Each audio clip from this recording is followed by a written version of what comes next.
Hi. The two books I read have been Alice in Wonderland and The Little White Bird. I chose to read Alice, quite a nice edition I think, because I knew the story really well but I hadn't actually read it cover to cover, and it's one of those books if you've only seen the Disney film, then I recommend it so much because it's just so lovely, and the way it's written, I don't know how to describe how it's written, but it's so easy to read, but then it's so interesting at the same time. It's like, yeah, it's brilliant. And the other book was The Little White Bird by J M Barrie, which I've read sections of it because sections of The Little White Bird were taken out and put into a different book called Peter Pan in Kensington Gardens, because it's the first time the character of Peter Pan is mentioned. I'm a bit of a Peter Pan nerd. Like, when I was little I loved it so much. I knew everything about it. I know so much about the life of J M Barrie and the boys and all that sort of things, but The Little White Bird, yeah, it's really interesting and really good. My copy's kind of fallen apart a bit, well, quite a lot. It was 10p though, so I think that's okay.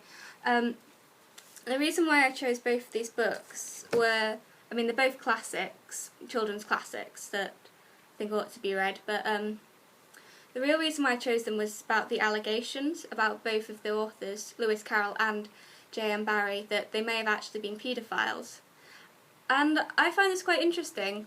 Well, not like, yeah, I find it interesting to think about whether if it turned out that these allegations were true and they'd had acted upon these impulses, whether that would affect whether children should read these books. Because to me, Peter Pan is like a book everyone should read. It's wonderful. It's so beautiful and so moving.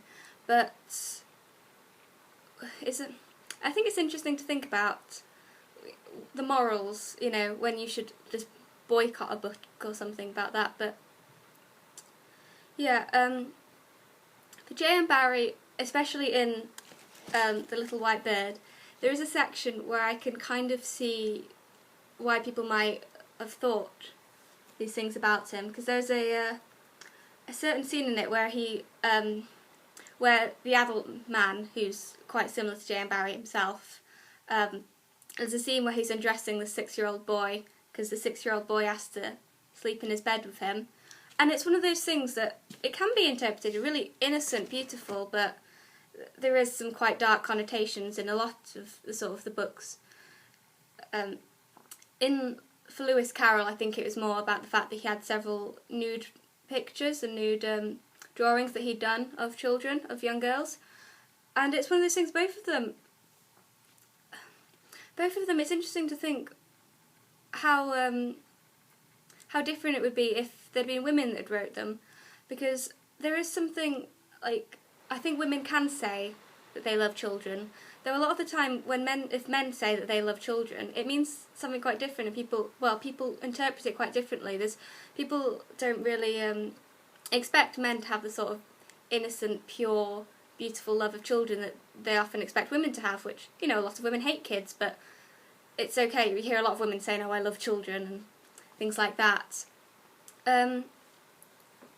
Yeah, I mean, I think there's no way of really proving. Definitely no evidence that either of the men had acted on had acted upon their impulses, so to speak. And even should that make a difference? Because if they haven't actually done anything, if they know it was sort of a wrong thing to do, and it's not wrong, and does that change anything? I don't know. I just find it quite interesting to think about, to be honest. Yeah, I think that's all I was going to say. But definitely just think about reading them. The Little White Bird, especially if you do like J M Barrie's other books. It's very good. It's very nice. A bit crazy. I mean, it goes from place to place and time zones quite extremely, but it's so beautiful, parts of it. So, bye. That's awkward. Bye.